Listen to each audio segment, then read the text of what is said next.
กวันนี้ชีวิตขัดสนเพราะไม่เข้าใจธรรมแต่ทุกอย่างจะคลี่คลายเมื่อคุณฟังรายการ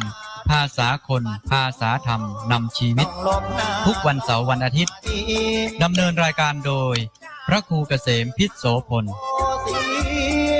หมดนาวิธีจะช่วยเหลือแกมันชั่วเกินโปรดมันคดเกินทำดีดีส่งให้เห็นผลทำชั่วชั่วก็ดลชั่วให้ชั่วดีดุจตราตนตีบอกไว้นาใครชั่วใครดีไซสืบได้ด้วยกรรม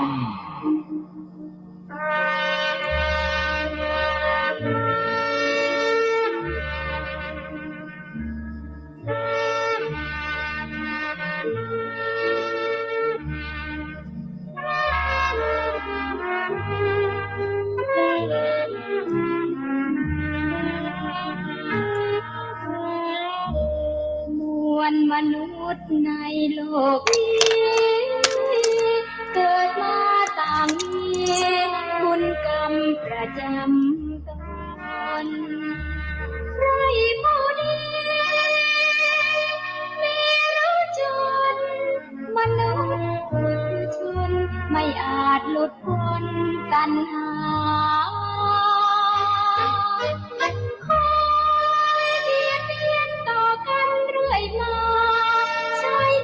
ต่างๆนานา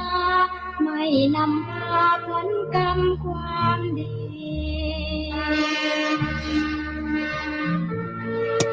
มนุษย์เอ๋ยอย่าเห็นกงจักรเป็นหนองบัว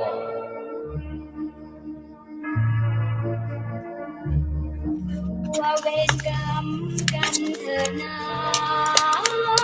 แต่ความเมตตากันด้วยไมตรีโปรดได้คิด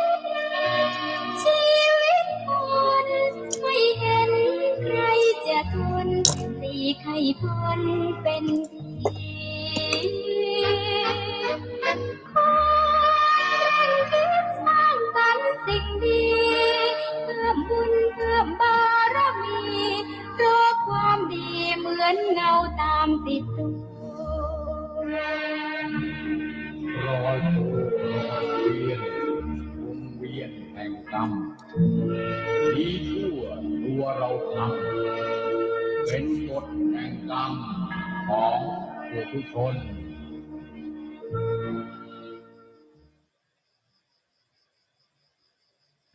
ขอนอบน้อมต่อพระรัตนตรัยกราบคารวะพระเถระวชิราทุกท่านทุกรูปกราบคารวะอาจารย์พระครูเกษมพิษโสพลผู้อำนวยการสถานีกราบคารวะอาจารย์พระครูปริยัติยานุการดร.รองเจ้าคณะอำเภอเขมราชขอความเจริญในธรรมแก่เพื่อนสหธรรมิกทั้งหลายเจริญพรญาติโยมสาธุชนทั้งหลายทุกท่านทุกคนที่ติดตามรับฟังรายการภาษาคนภาษาธรรมนำชีวิตที่สถานีวิทยุวัดพิษโสภารามตำบลแก่งเหนืออำเภอเขมราชจังหวัดอุบลราชธานีเป็นประจำทุกวันจันทร์เป็นประจำทุกวันเสาร์วันอาทิตย์ตั้งแต่เวลา 20:00 นจนถึง 3:00 นในรายการเนมีพระอาจารย์พระครูเกษมพิษโสพลผู้อำนวยการสถานีพระอาจารย์พระครูปริยัติยานุการกับผมอาตมาภาพพระครูศรีสุตลังการมาทำหน้าที่ในการดำเนินรายการเป็นประจำในเบื้องต้นขออนุโมทนาขอบคุณญาติโยมแฟนรายการทุกท่านทุกคนที่มีอุปการะคุณให้การอุปถัมภ์ทางสถานีอุปถัมภ์กองทุนนนกองธรรมอุปถัมภ์บาทปอมบุญอุปถัมภ์ค่ากระแสไฟฟ้ารายเดือนรายปีอุปถัมภ์ทางสถานีโดยดีเสมอมานอกจากนั้นยังมีการอุปถัมภ์การศึกษาเราเรียนนักธรรมบาลีปริยัติสามัญอุปถัมภ์งานการประพฤติปฏิบัติงานก่อสร้างสาธารณูปการและงานทั่วไปทุกๆบุญที่เกิดขึ้นจากการให้ธรรมะก็ขอมอบเป็นพรให้ทุกท่านทุกคน ได้รับอานิสงส์เหมือนกับตนทำเอง มีสุขภาพร่างกายแข็งแรงมีสติสมาธิปัญญาปรารถนาสิ่งใดก็ขอให้สำเร็จผลในสิ่งที่ตั้งใจปรารถนา ในเบื้องต้นก่อนสิเว้าอิหยังกันนั้นก็พบกับผู้ร่วมรายการอีกท่านหนึ่งเมตตาครับผม ขอน้อมพระรัตนตรัยกราบคารวะพระเถรานุเถระกราบคารวะพระอาจารย์พระครูเกษมพิตรโสพลผู้อำนวยการสถานีวิทยุวัดปิโสภารามคารวะพระอาจารย์พระครูศรีสุตตาลังการเจ้าคณะอำเภอเขมราชขอความสุขความเจริญจงมีแก่คุณสอนเพชรดำบรรพ์เจ้าหน้าที่ทั้งสถานีตลอดถึงขอความสุขความเจริญจงมีแก่แฟนรายการภาษาคนภาษาธรรมนำชีวิตที่อยู่ทั้งบ้านทุกท่านทุกคนกับผมอัตมภาพพระครูปริยัติยานุการมื้อนี้ก็เข้าร่วมรายการเพื่อจะได้นำสิ่งละอันพละน้อยที่เห็นว่าเป็นสาระเป็นประโยชน์ให้เกิดขึ้นกับผู้ฟังมาสนทนาแนวรับต่อไปครับ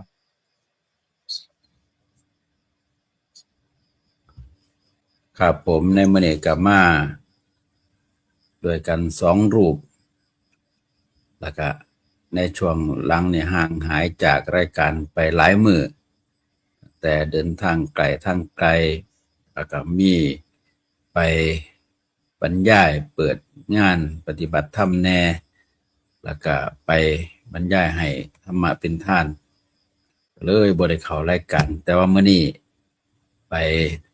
ทำพิธีมอบบุตริบัตรประกาศนียบัตรแก่พระเนนทางวัดสนุมบางหยาแล้วก็กลับมาทันรายการในเบื้องต้นก็แจ้ง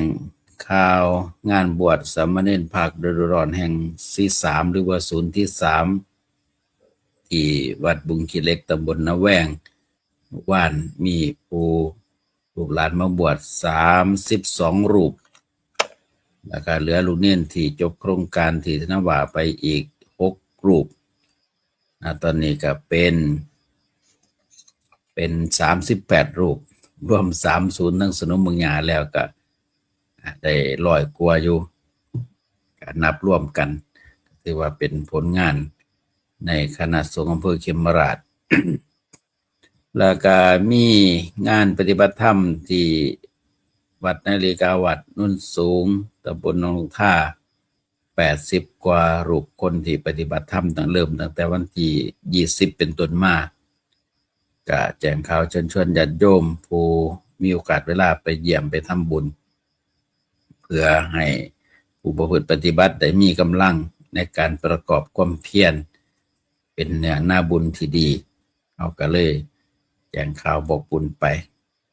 พระอาจารย์มีหยังฝากเบื้องต้นครับผมก็บ่มีหยังพิเศษครับวันนี้บ่มีเรื่องใดพิเศษครับจะแจ้งข่าวเพื่อนสหธรรมิกทั้งวัดป่าน้องบัวค่อนสายตระการอาจารย์อธิการอำนวยปิยะศรีโลได้มรณภาพไปเมื่อวาน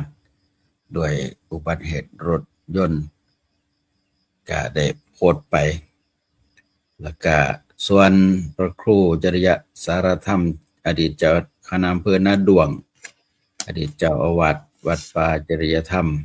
ก็มีกำหนดการพระราชทานเพลิงศพในวันที่30มีนาโดย30เมษายนก็คุยกันอยู่ว่าจะเดินทางไปเย็นวันที่29จะพระราชทานวันที่30เมษายนเพื่อให้ท่านแล้วก็จะไปทำโรงทานนำหรือว่าเป็นเพื่อนสหธรรมิกที่คุ้นเคยกันเป็นทรัพยากรบุคคลที่ทำงานถวายชีวิตแด่พระศาสนาจนวาระสุดท้ายก็อยากไป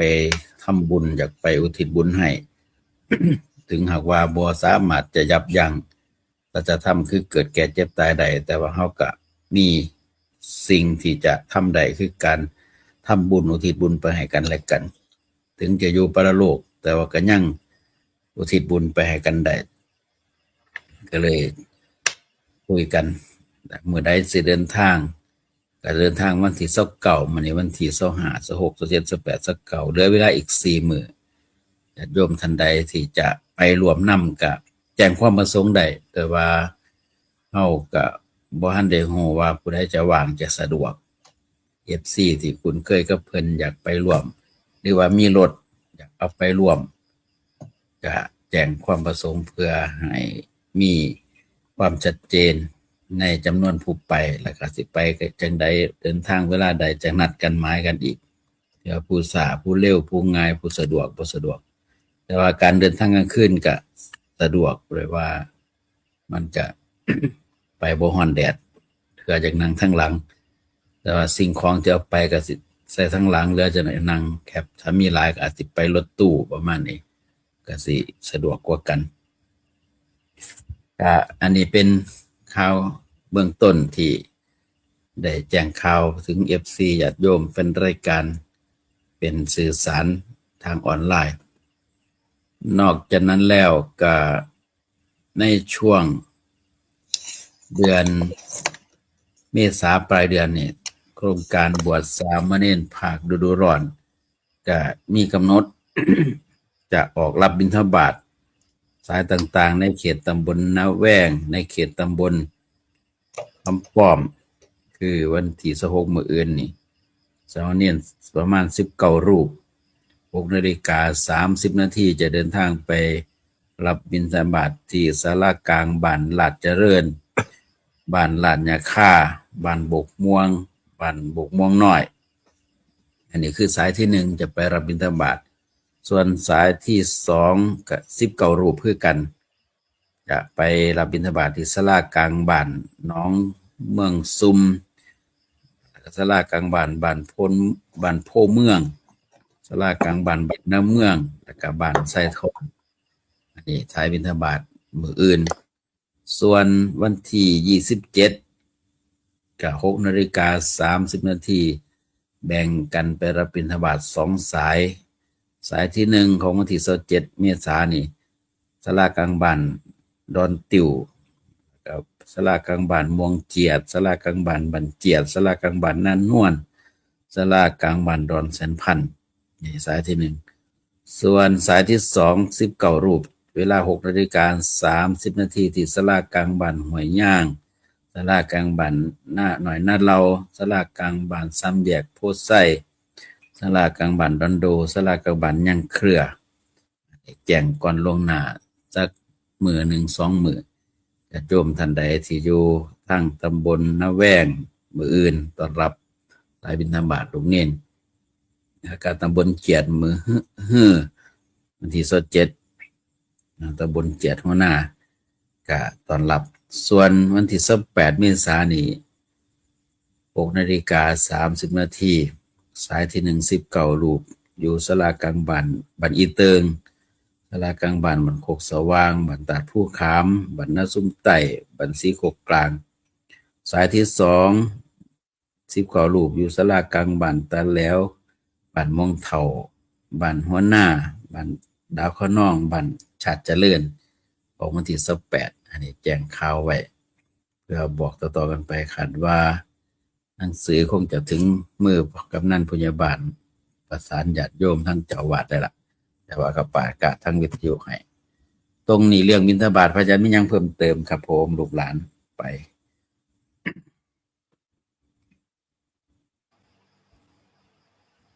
ก็ส่วนในงานบิณฑบาตสาเหตุที่เพิ่นให้ร่วมกันก็เพราะว่าเวลามันน้อยแล้วก็ระยะเดินทางนี่มันไกลเพิ่นก็เลยอาศัยว่าแต่ละหมู่บ้านให้ไปร่วมกันก็ขอให้ทั้งพ่อผู้ใหญ่บ้านเนี่ยประกาศเชิญชวนญาติพี่น้องชาวบ้านเฮาไปร่วมกันอยู่จุดใดจุดหนึ่งถ้ามีศาลากลางบ้านมีบริเวณก็ไปอยู่ศาลากลางบ้านนั่นล่ะเพื่อสะดวกในการรับเพื่อสะดวกในการเน้นน้อยไปบิณฑบาตแล้วก็ญาติโยมมาร่วมกันหม้องเดียวบ่แม่นคือกันกับเพิ่นไปเดินบิณฑบาตปกติถ้าบิณปกตินี่โอ้ย่างไกลแฮงครับบางหมู่บ้านนี่3กิโลไปกลับ6กิโลก็มีเพื่อสิกลับมาฮอดมันสวยครับใช้เวลาจักเท่าใดบัดนี้ก็เลยว่าเพื่อความสะดวกให้มาร่วมกันจุดใดจุดหนึ่งแล้วก็มันสิมีพลังในการใส่บาตรสามเณรก็เพื่อให้พรก็สิสะดวกสบายในการให้พรให้แต่เดียว แล้วก็ขึ้นรถไปบ้านใหม่เลย อันนี้เป็นการสะดวกอำนวยความสะดวกทั้งสองฝ่ายทางสามเณรผู้ไปรับก็สะดวกญาติโยมก็อาจจะติดขัดแหน่นิดหน่อยก็บ่เป็นหยังเพื่อให้ความเรียบร้อยเกิดขึ้นใช้เวลาบ่หลายนะครับได้มาร่วมกัน ครับ ในส่วนบิณฑบาตนี่ก็เพิ่นเน้นหนักว่าเป็นข้าวสารอาหารแห้งเนาะจตุปัจจัยแล้วแต่จะได้เป็นข้าวสารอาหารแห้งเพื่อว่าไปซอยเหลือในการโครงการแต่ละโครงการนี่คือเพิ่นให้มาเพิ่นมอบโครงการมาให้แต่เพิ่นบ่มีทุนให้เด้เพิ่นให้ทุนทางสังคมมาเฮาหาทุนทางสังคมก็หมายความว่าพี่น้องบ้านเฮานี่ซอยกันบ่ว่าเพิ่นเอามอบทุนมาให้เฮาจับจ่ายใช้สอยอย่างสะดวกสบายนี่บ่มีครับมีแต่เฮาหาเบิดทุกอย่างทุกบาททุกสตางค์พี่น้องเฮาก็ซอยกันญาติโยมเฮาก็ซอยกันถ้าซอยกันได้งานเฮาก็สำเร็จรุ่งเรืองไปด้วยดีถ้าซอยบ่ได้งานเฮาก็ติดขัดบัดแต่ว่าอันนี้คือจำเป็นต้องออกบิณฑบาตครับ นี่เป็นโครงการศูนย์ที่3วัดบุงจะไปรับบิณฑบาตก็แจ้งข่าวบอกไปที่นี่มื้อนี้ในรายการภาษาคนภาษาธรรมนำชีวิตก็ปรารภ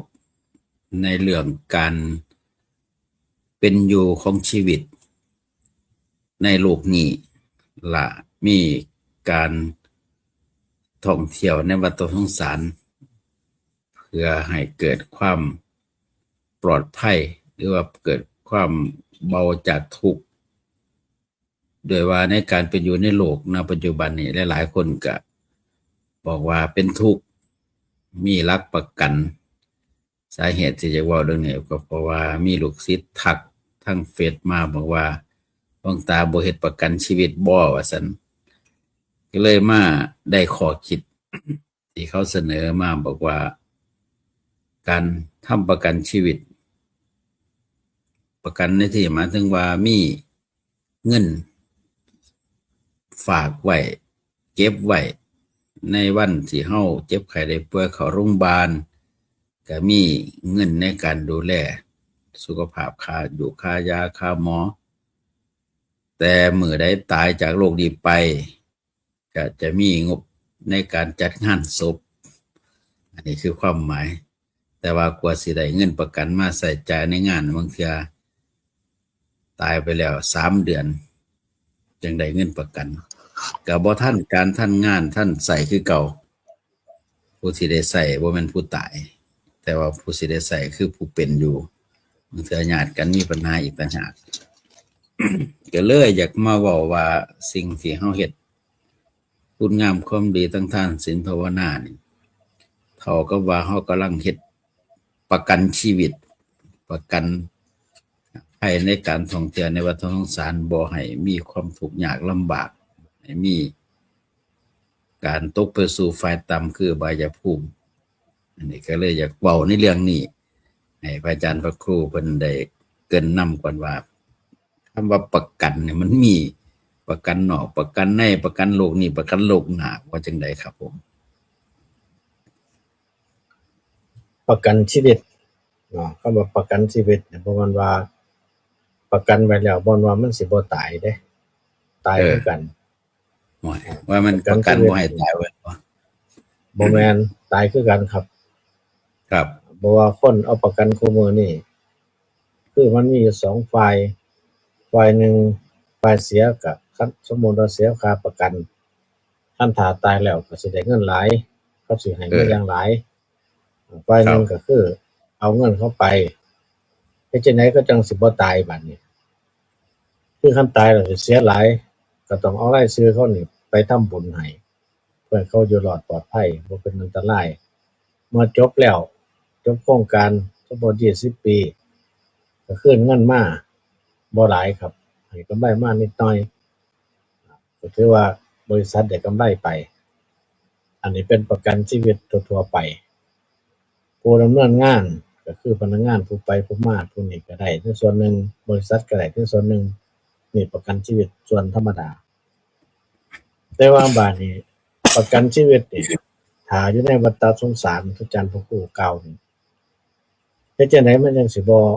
ชีวิตมันจังสิอยู่รอดปลอดภัยหมายถึงว่าในวัฏสงสารนี่บ่นับถึงว่าออกจากมนุษย์เด้ ครับ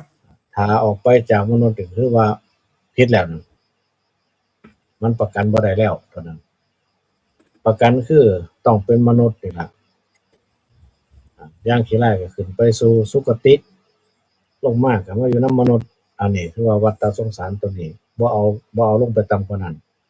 ถ้าไปต่ำกว่านั้นเป็นเอาเบิดแล้วบ่มี ถ้าได้ดีที่สุดคือว่าเกิดเป็นมนุษย์เป็นเทวดาเป็นพรหมประมาณนี้บ่ ครับให้อยู่ในนี่ล่ะครับให้อยู่ในประเภทพรหมเทวดามนุษย์นี่ล่ะอยู่ประมาณนี้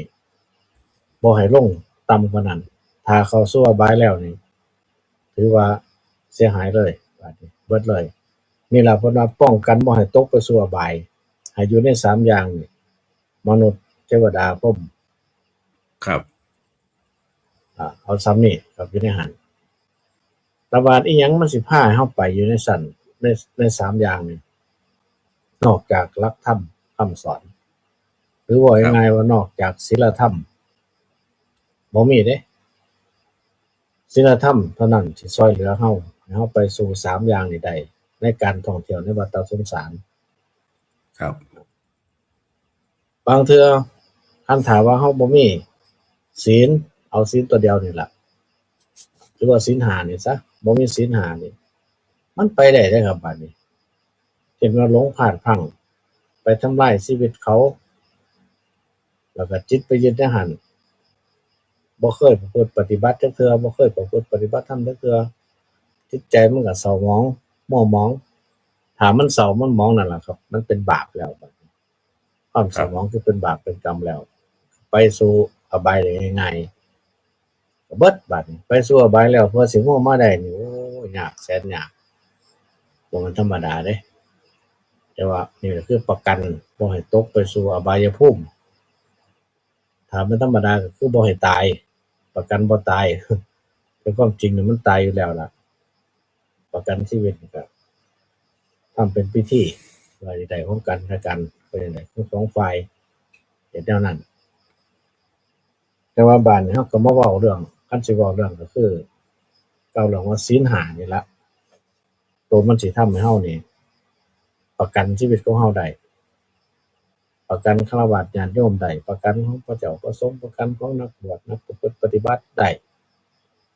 เอาซ้ำศีล5ครับ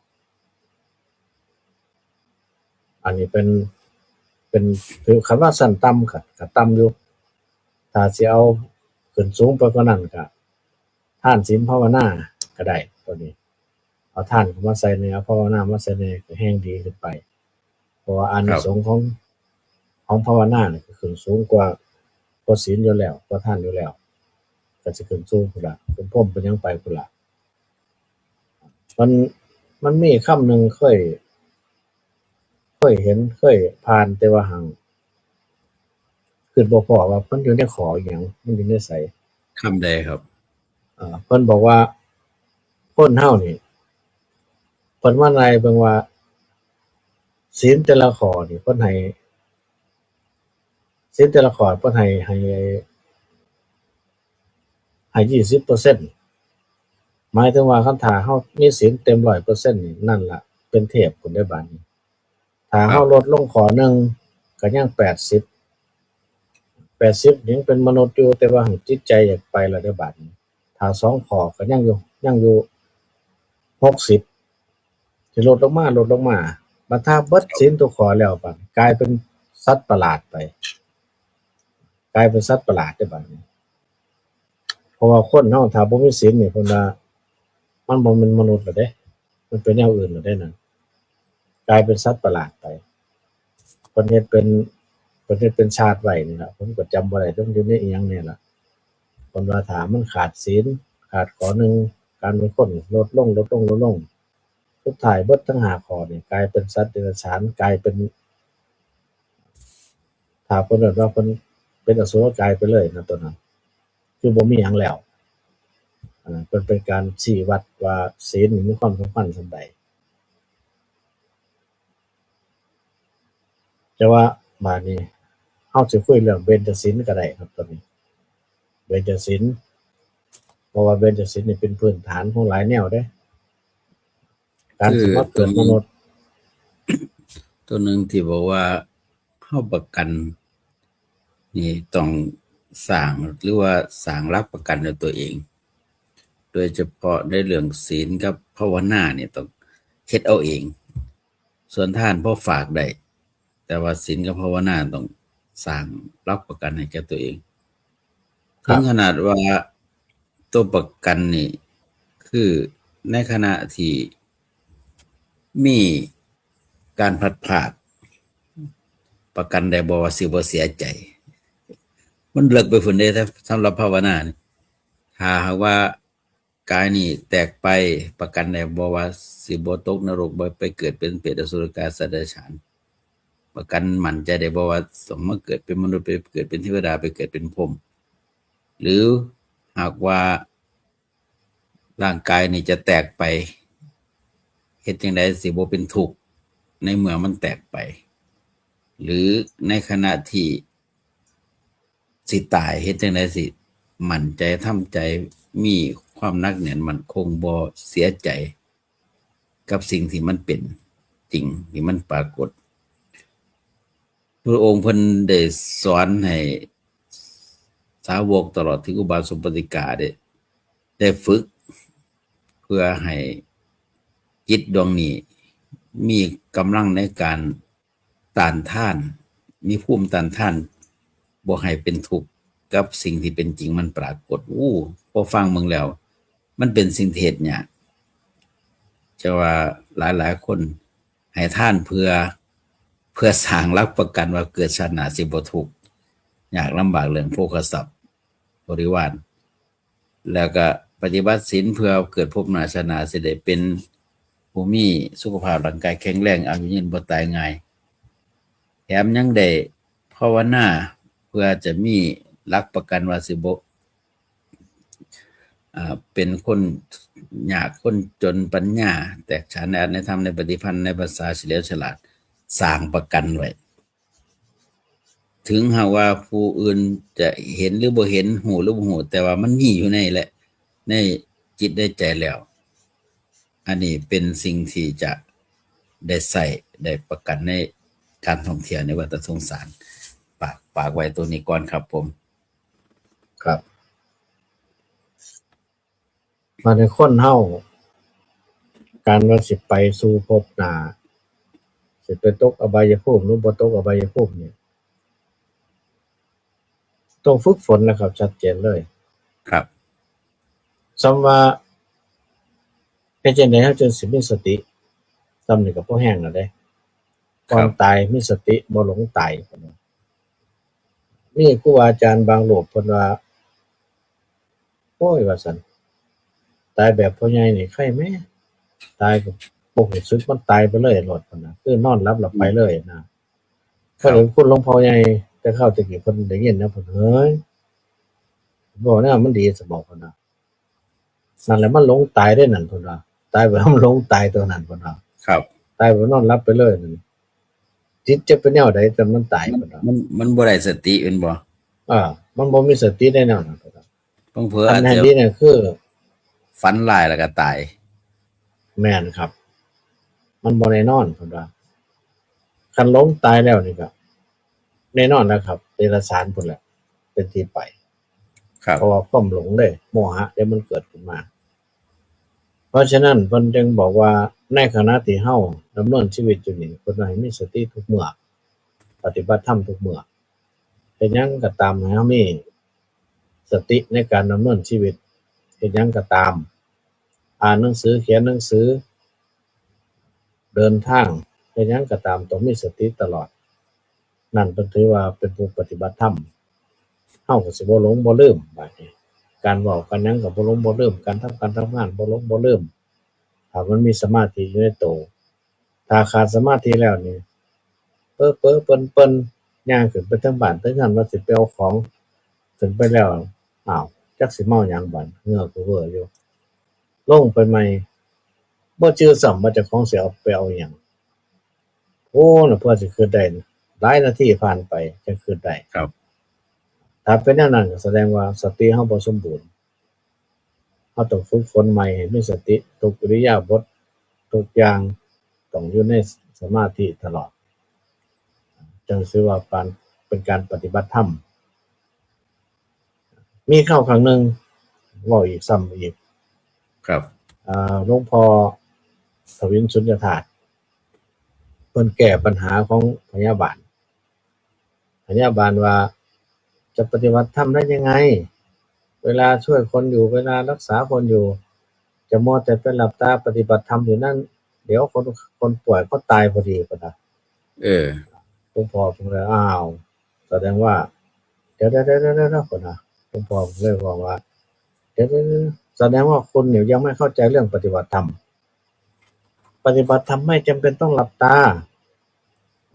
คือเขาเข้าใจพวกพยาบาลพวกแพทย์เข้าใจว่าการปฏิบัติธรรมก็คือการนั่งหลับตา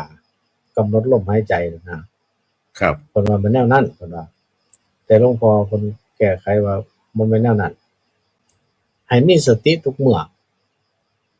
ถ้ามีสติทุกเมื่อนั่นก็คือการปฏิบัติธรรมถ้าขาดสติช่วงใดก็นั่นล่ะคือบ่ได้ปฏิบัติธรรม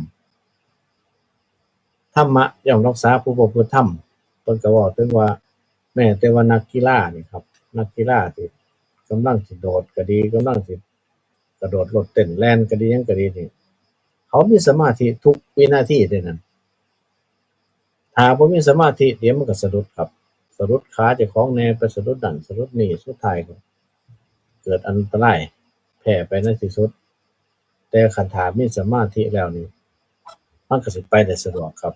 โดดข้ามของข้ามหยังข้ามสิ่งข้ามสิ่งของต่างๆนี่ก็บ่มีหยังสิมาแผ่วพรานได้นั่นคือสมาธิเพิ่นจึงบอกเพิ่นก็เลยคุยกับพยาบาลว่า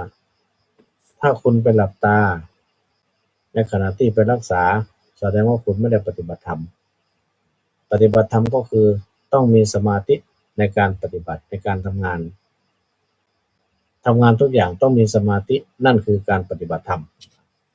ก็จะเข้าใจบางคนบอกว่าการปฏิบัติธรรมนี่ไปนั่งหลับตาจังแม่นถ้าเคลื่อนไหวนี่ถ้าเดินมื่นตายนี่บ่แม่นอันนี้ก็ผิดต่อหลักการคือตัวสติที่จะควบคุมหรือว่ารับรู้ทุกเรื่องนี่มันก็ขาดบ่ได้แม่นบ่ครับมันต้องอยู่ตลอดเด้สมาธิต้องอยู่ตลอดอันนี้ก็สมาธิปัญญาและสมาธิสำคัญเช่นผ่าตัดหรือว่าทำกิจกรรมอะไรที่สำคัญนี่จำต้องใส่สติแม่นครับบัดนี้มันมีคำหนึ่งมีผู้เว้าขึ้นมาในตอนนั้นว่าเวลาทำการทำงานนี่บางเทื่อบางทีหมอนี่ไปลืมครีมที่มีอยู่ในท้องคนป่วยนี่ลืมกรรไกรเลือดส่วนมากสิเป็นครีมครับบ่แม่นกรรไกรสิเป็นครีมเป็นหยังเพราะว่าครีมมันสิน้อยๆนะสำหรับหนีบเส้นเลือดไว้ครับหนีบเส้นเลือดบ่ให้เลือดออกหนีบแล้วบาดมันก็ล็อกไว้เลยมาต้านหาบ่เห็นบาดนี้บางเทื่อบางทีมาคนป่วยก็มันกัดบางเทื่อบางทีนี่วิสัญญีให้บ่ถูกมันสิฟื้นก่อนก็จำเป็นต้องปิดแผลไว้ก่อนพุ่นว่าปิดแผลไว้ก่อนบางเทื่อบางทีก็เอาหลอดไปใส่บางเทื่อบางทีก็ลืมนั่นลืมนี่ในท้องคนป่วยพุ่นน่ะมันเวลามันก็สั่นสินิบก็บ่ทันบาดนี้เพราะว่าเมื่อพาไปแล้วนี่เส้นเลือดก็ต้องมานิบใส่กันพุ่นน่ะอันนั้นตอนเว้ากันนั่นตอนคุยกันนี่เส้นเลือดบ่ทันได้ต่อหนีไปก่อนให้มันทำปฏิกิริยาเองคือหมายความว่าคนเฮานี่มันซ่อมตัวมันเองเด้เช่นว่าเส้นเลือดขาดนี่มัดไว้แล้วก็ปิดไว้นี่มันก็สิต่อเองมันสิมีบายพาสลงไปคือกันกับถนนนี่ล่ะสะพานขาดมันว่าไปสะพานมันออกทั้งข้างก็หาเสื่อมใส่กันมันสิเป็นแนวนั้นล่ะร่างกายคนคือกันก็สิเป็นประมาณนั้นครับมันขาดตัวใหญ่มันขาดมันสิเป็นทางเบี่ยงลงไปส่วนมากสิไปหากันได้คือกันอันนี้แต่ว่ามันก็บ่ถูกต้องคือมันบ่สะดวกในการเดินของเลือดแต่ว่าเพิ่นว่าเรื่องสมาธินี่ครับมันเป็นเรื่องที่ผู้ประพฤติธรรมต้องมีตลอด ถ้าบ่มีเฮ็ดหยังบ่ประสบผลสำเร็จอ่านหนังสือเขียนหนังสือก็ต้องมีขับรถก็ต้องมี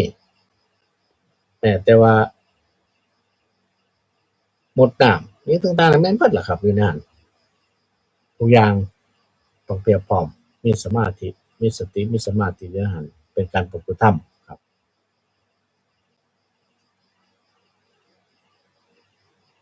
เป็นเรื่องของการได้สร้างหลักประกัน โดยเฉพาะจิตใจ คือตัวจิตนี่จะยังบ่ทันตายไปกับดินน้ำลมไฟคือกาย ยังจะต้องไปเกิดภพใหม่ชาติใหม่ ที่นี่ในหลักทางพุทธศาสนาโดยเฉพาะองค์สมเด็จพระสัมมาสัมพุทธเจ้าที่เพิ่นบอกว่าหลักประกันที่จะเฮ็ดให้เกิดความมั่นคงถาวรและก็มีโอกาสได้พ้นทุกข์ต่อไปคือการทำอริยมรรคผลให้เกิดขึ้น คือสามารถเกิดปัญญาญาณทำลายตัณหาได้ถึง 25% ได้บรรลุธรรมเป็นพระโสดาบันละสักกายทิฏฐิวิจิกิจฉาศีลปตปรมาสได้แล้วก็จะเกิดอีกบ่เกิน7ชาติมองนี่เป็นมองประกันที่เฮ็ดให้เกิดความอุ่นใจมั่นใจว่าบ่ถอยกลับมีแต่จะได้เจริญก้าวหน้าได้บรรลุธรรมถึงขั้นพระอรหันต์แน่นอนตัวนี้ตัวรับประกันที่จะให้เกิดความมั่นใจว่าบ่ตกไปสู่ไฟต่ำแน่นอนแต่คันยังเป็นปุถุชนอยู่นี่ถ้ายังบ่ทำอะไรบางผลให้เบื้องต้นให้เกิดขึ้นนี่ปิดจิตปุถุชนมันคือกันกับนุนครับลมพัดไปเหนือก็ไปเหนือลมพัดไปใต้ก็ไปใต้บ่หนักแน่นบ่คือจิตของพระอริยบุคคลขั้นพระโสดาบันขึ้นไปแต่ว่าก็เลยว่าตัวนี้ตัวที่จะเฮ็ดประกันให้ว่าบ่ตกไปสู่อบายภูมิได้บัดนี้ในขณะที่บ่ได้ถึงขั้นนั้นบัดต้องฝึกอีหลีฝึกเสียสละฝึกบริจาคโดยเฉพาะในเบื้องต้นที่เฮาบริจาควัตถุสิ่งของนี่เพื่อที่จะเชื่อมโยงไปถึงการเสียสละภายในเสียสละถึงขนาดว่าแม้แต่อารมณ์ความยึดติดผูกพันยังจำต้องสลัดความยึดมั่นห่วงใยในกายนี่คือต้องสลัดเหมือนว่ามาฝึกในการที่จะถิ่มเจ้าของถิ่มร่างกายนี่ในโลกนี้ เอาแต่ใจไปจังว่าเพิ่นให้ทำใจลงหน้าถ้าว่าเฮาได้ฝึกได้ดีๆเนี่ย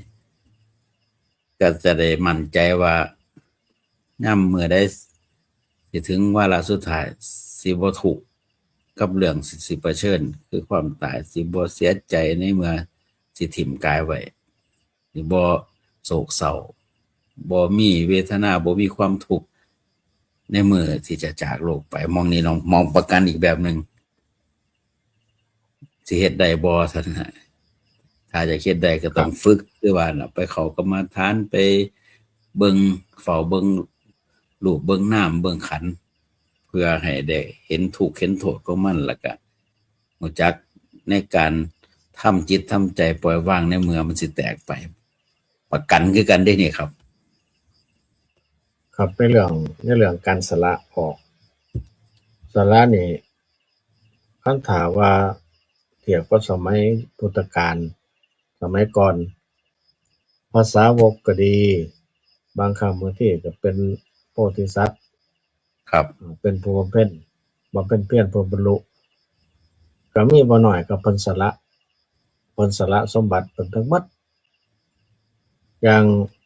พระมหากัสสปะนี่เพิ่นมาแต่พรหมครับเพิ่นมาแต่พรหมนางภัตตกาปิลานีก็มาแต่พรหมคือกันครับสองนี่เคยเป็นครูเคียงกันก็ตามแต่ว่าเมื่อมาแต่พรหมแล้วนี่เพิ่นก็บ่มีจิตปฏิบัติรักใคร่กันแต่พอกับแม่ทั้งสองนี่อยากให้แต่งงานกันเพิ่นก็เขียนหนังสือไปให้คนใส่เอาไปส่งคนคันถ่ายอยากแต่งงานมีครอบมีครัวมีลูกมีหลานให้ไปแต่งกับผู้อื่นสำหรับเพิ่นนี่เพิ่นบ่มีบ่อยากมีลูกบ่อยากมีหลานสืบสกุลต่อไปเพิ่นอยากบำเพ็ญเพียรประพฤติปฏิบัติให้บรรลุธรรมต่อไปแต่ว่าบ่ทันมีพุทธเจ้าบ่ทันเห็นพุทธเจ้าที่ตอนนั้นทั้งสองก็คือมุ่งสู่มรรคผลนิพพานคือกัน พอแต่พ่อแม่ให้แต่งตกลงว่าแต่งครับ แต่ว่าบ่ได้อยู่นํกันบ่ได้บ่ได้นอนนํกันพุ่นน่ะแล้วถ้าพ่อแม่ทั้งสองฝ่ายนี่เสียชีวิตปิผลินี่ก็ได้มอบสมบัติให้แก่ภัตตกาปิลานีผู้เป็นเมียเพิ่นว่าให้ทรัพย์สมบัติทั้งหลายทั้งปวงมอบให้เจ้าทั้งหมดเพิ่นก็สิออกบวชเพิ่นว่าถ้าเมียว่าเรื่องหยังก็สิรับว่าซั่นเจ้าสิเอาทิ่มน้ำลายมาให้ข้อยจังได๋เพิ่นน่ะ ครับ สิ่งโสโครกก็สิพ้นออกจากปากบ่ให้ข้อยรับจังได๋เพิ่นบ่รับว่าซั่นเพิ่นก็เลยว่าเมื่อบ่รับแล้วก็บริจาคครับบัดนี้บริจาคทรัพย์บ่น้อยๆเด้อบาดบริจาคก็ได้บริจาคให้คนเดินทางไกลคนยากไร้คนทุกอย่างล่ะให้ไปเบิดเสร็จแล้วก็จังออกก็จะไปบวชภัตตกาปิลานีก็นำไปก็ย่างนำกันไปหั่นล่ะไปฮอดทางสามแพร่งเพิ่นจังแยกทางกันภัตตกาปิลานีก็ขอโอกาสเพิ่นขอขมาลาโทษก็ตามธรรมดาเวียนรอบเพิ่นว่าก็ไปทางไปทางมันอันนี้ประเภทที่ว่าเพิ่นผ่านหยังมาบ่เป็นธรรมดาครับบ่ได้บ่ได้รับบ่ได้ยินดียินร้ายกับทรัพย์สมบัติแล้วหานี่มันหนึ่งในล้านพุ่นเด้อบาดนี้คันคนสิเป็นแนวนั้นหาหนึ่งในล้านพุ่นเด้ สั่งสมบุญมาทุกภพทุกชาติ จิตใจเพิ่นก็เลยมีความปรารถนาอยากออกบวชเพื่อพ้นทุกข์ทั้งที่มนุษย์ธรรมดาทั่วไปนี่คันมีทรัพย์สมบัติหลายนี่ก็ถือว่าเป็นเบอร์หนึ่งของการได้ มีทรัพย์สมบัติหลายประเทศแห่งหวงเด้ แห่งแพงครับ เขาเอิ้นว่า ตัวนั้น เศรษฐี ตัวนั้นได้เป็น ล่ะ ตัวที่เฮ็ดให้ติดอยู่ในโลกสิให้ท่องเที่ยวอยู่ในวัฏสงสารเด้นะบ่แม่นรับประกันซะแล้วแหละกลายเป็นสิ่งที่ทำให้ไปตกไปสู่ฝ่ายต่ำได้ มีทรัพย์หลายประเทศแห่งตอนนี้ที่เหนียวขึ้นไปอีกว่าบ่อยากให้มันพร่อง มีร้อยก็อยากให้มันขึ้นเป็นพันนี่เป็นหมื่นมีหมื่นนี่เป็นแสนมีแสนนี่เป็นล้านเป็นล้านนี่เป็น10ล้านเป็นโกฏขึ้นไปประมาณนี้มันเป็นแนวนั้นเด้ บางเทื่อ ที่ ทรัพย์ส อ ม อก บัติ คือ เป็นเหตุให้เกิดทุกข์ก็มีเด้ทุกข์กับทรัพย์สมบัตินั่น แม่ ล่ะ น บางเทื่ออาจจะเฮ็ดให้ตายหรือว่ามีผู้อื่นมาทำบาปเพราะทรัพย์สมบัติเช่นว่าผมเฮ็ดประกันไว้50ล้านมอบมรดกให้ลูกให้หลานแล้วบางเทื่อนั้นตายในเขาก็สิมาขาวว่าแม่น ก็เป็นไปได้ครับ ดังมาเลยเนาะ แม่นก็มัน มัน อยากใส่เงินเนาะ มันก็เคยมีอยู่ประเภทที่ว่าประกันหลายๆนี่ บางเทื่อก็เป็นอันตรายแก่ผู้ประกัน ครับ บางเทื่อก็มันก็เป็นธรรมชาติแต่ว่าเคยเห็นอยู่กับผู้ประกันนี่ประกันเท่าใด20ล้านหรือเท่าใดนี่ล่ะเสียประกันแล้วถ้านั้นมันเบิดว่าซั่นประกันมันขาดพอดีว่าเป็นน้องชายเพิ่นเป็นผู้เอาประกัน เป็นผู้มาขายประกันให้ สุดท้ายพี่ชายนี่ตกน้ำครับ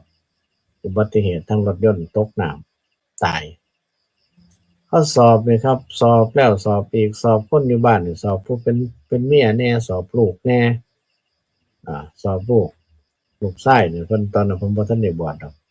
คือบวชตอนที่คือ ทำบุญทำพ ค อ วามหมายที่สอบหมายถึงว่าอย่างถือฆาตกรรม แม่นครับย่านฆาตกรรมว่าซั่นเพราะว่า ฆาตกรรม รถนี่มันเป็นรถไถตกในร่องน้ำแล้วก็เหยียบหลังนี่จมน้ำนะถ้าเห็นแต่ล้อรถไถหงายอยู่ถ้าไปเอาขึ้นมาน่ะคนเพิ่งไต่เขาก็ย่านว่ามีการฆาตกรรมที่ล่ะ ครับ สอบระบาดนี่เขาไปถามที่แรกลูกชายว่า ผมไปเห็นรถพ่อน่ะหงายอยู่ ผมก็บ่ฮู้จักว่าพ่ออยู่หันผมก็ไปยืนเบิ่งนะครับ ไปได้จังได๋หงายลงแนวนั้นผมมันทับพ่อแล้วบอกว่าเพิ่นว่า ผมก็เลยได้จักรยานผมก็มันคือว่ามันร้อนว่าซั่นมันร้อนแดดตอนบ่ายๆนี่ล่ะผมก็เลยปั่นจักรยานไปสามแยก ไปถามผู้นั้นถามผู้นี้ไผก็ว่าบ่เห็นพ่อผมมาทั้งพี่ผมเลยกลับมาอีกไปถามลุงนี่เฮ็ดสวนอยู่ใกล้ๆหั่นก็บ่ไกลปานใดดอกไปถามลุงว่าเห็นพ่อบ่ลุงก็ว่าอ้าวกูเห็นมันขับรถอยู่หั่นเมื่อกี้นี่สักพักหนึงแล้วพุ่นน่ะกูเห็นมันอยู่หั่นล่ะก็ ก็ประมาณชั่วโมงพุ่นล่ะพุ่นน่ะไปถามลุงก็ว่าโอ้บ่ได้สนใจเห็นแต่ได้ยินเสียงเห็นมันขับรถไปหันล่ะต่างคนต่างบ่เห็นไปไสบัดจังว่าได้พากันมาลงงมเขาก็เลยว่าผู้ที่มามือคนแรกนี่คือลูกชายเขาก็ย้านลูกชายนี่ฆ่าพ่อเพื่อเอาประกัน เออ เธอก็เลยว่าโอ้ยผมบ่สิเฮ็ดปานนั้นนะผมบ่ปานนั้นเขาว่าเป็นหยังคือว่าร้อนเพิ่นว่าร้อนเพราะว่ามันแดดนะครับ ครับ มันแดดขึ้นยามมันยามบ่ายมันก็เลยร้อนโอ้มันไปเสียตัวเขานอนเลยเนาะ ครับ แล้วเวลาอยู่ มัน 8 แด นา ด ทีครับการเปิดโอ ขอก าส ครับผม โยมจะทำเป็นรายการทักทายได้ยินข่าวเพิ่นเรียบทางบกพระลานว่าเสียชีวิตแล้วบ่ได้ไปเยี่ยมก็ขอ โอ้ โอกาสเวลาแจ้งข่าววัฒนธรรมพันธ์โดยว่าเมื่อนั้นก็เดินทางไปไกลกว่ากลับมาน่าจะลงห่มลงเย็นนั่นล่ะอยากจะมีโอกาสเวลาไปเยี่ยมเชียงใหม่ก็ตั้งพอสถานีเพิ่นไปเยี่ยมละในนามตัวแทนของคณะว่าจะร่วมจะทำทั้งนั้นได้ยินข่าวก็ไปร่วมบุญนำ FC แล้วก็เคยนิมนต์เฮาไปเยี่ยมป่าที่เพิ่นปลูกป่าอยากจะเป็นคนต้นแบบประดิษฐ์ผู้ใหญ่บ้านมีงานบุญทางสถานียามใดก็ทำบุญมาตลอดก็เปิดโอกาสญาติโยมญาติธรรมเป็นรายการทักทายมื้อนี้เป็นวันที่มีโอกาสเวลาเพราะฉะนั้นมีหยังสรุปท้ายผมไปปิดไฟกันแม่งเมาเขามากวน แต่ว่าเต็มคือกันผมก็ได้เดี๋ยวนี้แม่งเมาเขา ก็เป็นนั้นว่าในการคุยสนทนาครับ สนทนานี่แก้วก็ว่าประกันชีวิตเนาะประกันชีวิตนี่คันถ้าธรรมดาเฮานี่ประกันว่าเพื่ออยากได้ส่วนหนึ่งส่วนต่างส่วนหนึ่งได้มาเพื่อสมมุติว่าเป็นการว่าบ่ประมาทคือบางครั้งบางทีนี่เฮาเดินทางชีวิตของเฮานี่มันก็คือกันกับว่าแขวนอยู่บนเส้นได้บางครั้งบางทีก็เกิดอุบัติเหตุคันถ้าประกันอุบัติเหตุเพิ่นก็สิให้ค่าตอบแทนสูงพอสมควรคนก็เลยว่าไปประกันไว้เผื่อมันเกิดเหตุเพศภัยอันตรายขึ้นมาก็สิได้มีค่าใช้จ่ายนั่นนี่ไปเป็นการประกันชีวิตในโลกมนุษย์เฮาช่วงนี้แต่ที่กล่าวมาเน้นหนักเพิ่นว่าประกันชีวิตเฮาในขณะที่เดินอยู่ในวัฏสงสารวัฏสงสารนี่คือมันยาวไกลแฮงเฮ็ดจังได๋เฮาจังสิบ่ตกไปในอบายภูมิบัดนี้อยู่ในหั้นถ้าอยู่ใน3อย่างก็คือมนุษย์เทวดาพรหมถ้าตกลงในอบายมุขตกลงในอบายภูมิแล้วนี่ก็ถือว่ามันผิดระเบียบมันผิดแบบแสดงว่าเฮาบ่ได้ทำประกันไว้ประกันที่บ่ให้ตกไปในอบายภูมิก็คือทานศีลภาวนาหรือว่าศีล5ที่ยังบอกถึงแล้วที่ทำให้เฮาบ่ให้ตกไปในอบายส่วนนั้นแต่ว่าทุกคนเฮาเตรียมแล้วบ่เตรียมได้คือยังบัดนี้คันเตรียมแล้วประกันได้คือยังว่าเฮาสิบ่ไปสู่อบายภูมิถ้าตายไปแล้วที่แน่ๆเพิ่นว่าคนสิไปไสก็ตามสิเป็นหยังก็ตามมันเป็นตั้งแต่คราวอยู่ในมนุษย์พู้นเด้มันมีโอกาสคือมันมีอาการแต่คราวมีชีวิตอยู่นี่มันสิเป็นไปแล้วตกนรกมันก็ร้อนรนทการแต่บ่ทันตายพู้นเด้สิไปสู่สัตว์เดรัจฉานก็มันก็มีอาการคือกันกับความโมหะความหลงมันเกิดขึ้นมาแล้วสิไปสู่เปรตสู่อสุรกายก็คือความโหดร้ายทารุณมันก็เป็นแล้วแต่มนุษย์นี่แต่บ่ทันตายพุ่นล่ะมันสิแสดงอาการขึ้นมาแล้วนั่นคือเพิ่นจึงบอกว่าให้เฮาทำประกันชีวิตไว้เฮาครบหรือยังทานศีลภาวนาเฮาดีหรือยังถ้าบ่ดีถ้าบ่มีเราก็ต้องปรับปรุงเปลี่ยนแปลงอันนี้เป็นในหัวข้อ ขอฟังในอยเด้อบัดเด้อคุณยายเด้อมีไผขึ้นมาบ่น้อมีไผได้ฟังบ่มีข้อคิดเห็นหยังบ่แมงเมาหลายเด้อบัดนี้แมงเมาขี้หมา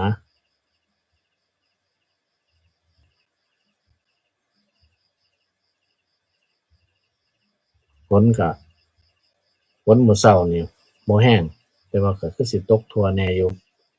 อากาศก็เย็นขึ้นมาใครแน่ว่าอากาศมันเย็นมันก็บ่มีลมมาตกเงียบๆตกนิ่งๆแต่ว่าตกบ่แห้งตกพอแต่ซุ่มพอแต่ปรับปรุงเปลี่ยนแปลงอากาศบ่ให้ร้อนเกินอากาศดีขึ้นมาแต่คันถ้าตกอีกมื้อต่อไปก็คือสิดีอยู่ไปเบิดแล้วบ่บัดนี้มื้อก่อนเห็นคนไปไถนาดินแก่นๆไถนาง่ายกุ้มทีบว่ามันเขาเจ้าเผา คนหน่อย ถ่านบ่มันคือควันแห้งแท้บ่ได้แท้ไถนาปรากฏว่าเบิ่งแล้วนี่มันเข้าบ่พอ2นิ้วซ้ำบัดหันไถมันบ่ลงเพราะว่ามันแข็งหลายมันแห้งหลาย อาจารย์คนหน่อย เจริญพร เอ่ผู้ผู้ถึงผู้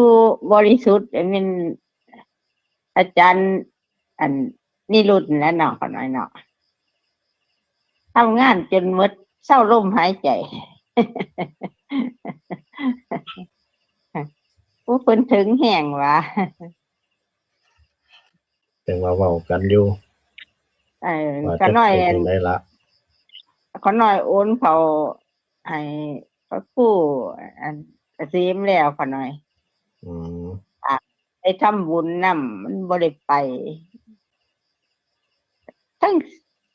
มันหลายอย่างนะมันยาก โอ้ยบ่ว่าได้ได้จักอิหยังต่อหยัง ยิน ไหน ไม่ไหว คือกันก็ได้ยินเพิ่นว่าทางวัดป่าหนองบัวก็สินครสายนี่ตัวเพิ่นก็ว่าอุบัติเหตุเสียชีวิตคือกันมรณภาพคือกันอ้าวจังได๋น้อบัดนี้น้อ ปีนี้มันสมาอันตรายแท้จังว่าว่า อืม ปีนี้ จักแนวใดล่ะว่าบ่เป็นฮอดวางฮอดข้าว สาธุนำเด้อก่อนหน่อยกันได้ไปก็ได้ ก็ว่าอยู่ล่ะยายคันมันบ่ติดขัดก็จะว่าจะไปอยู่นั่นล่ะตามไปเบิ่งไปหยังนำแน่ นิมนต์ไปในขน่อยไปเบิ่งในคนคือสิเป็นตะลายแท้พระก็สิหลายค ก็ น สิมีแน่ดอกก็สิมีแน่อยู่ มันอยู่เขตอีสานเฮานี่มันตั้งแต่ปีเด้ตั้งแต่อุบลเฮาพี่ไปหาสารคาม101กาฬสินธุ์แม่นสายของเราหมดไป เขาเจ้ากาฬสินธุ์เขาเจ้าก็ไปล่ะ แม่น อยู่อั่นวัดป่าดอนยะนางย่างตลาดนะเสื้อของเพิ่นเขาเจ้าก็พากันไปหลายเที่ยวแล้วเอาน้ำหมากลากใหม่ไปก็มีแกไปเป็นรถแล้วว่าอาจารย์แล้วว่า มองไป เบิดเวลายายบัดนี้ นมั เบิ ส ดเวลา การ แล้วเจริญพรก็เป็นนั้นว่ามื้อนี้รายการก็ขอยุติในการนำเสนอแต่เพียงเท่านี้ขอความสุขความเจริญจงเกิดมีแก่เพื่อนรายการทุกท่านทุกคนขอเจริญพร